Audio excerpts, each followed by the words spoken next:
13 days after his death, the man they called Mayor for Life in Washington, D.C., had a larger-than-life celebration of his life.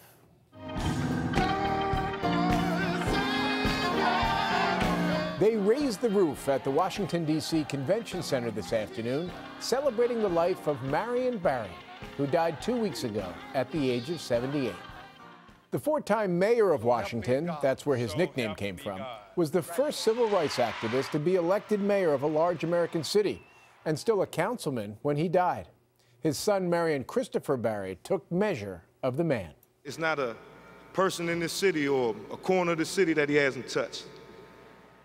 And in knowing that, Marion Barry will never die.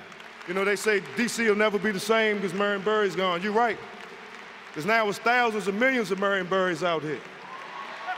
Born in Mississippi in 1936, Barry played a crucial role in the civil rights movement of the 1960s, elected as the first chairman of the Student Nonviolent Coordinating Committee in 1960. God gave me a gift of courage, tenacity, and vision.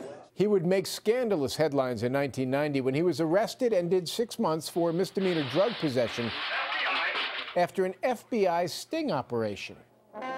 But there were always plenty of people who never stopped loving Marion Barry in Washington. It took 3 hours for the procession carrying his body to make a final 8-mile trip past the throngs who turned out to pay their respects.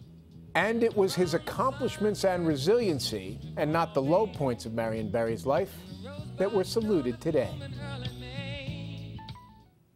Marion Barry will be buried in the Congressional Cemetery in Washington.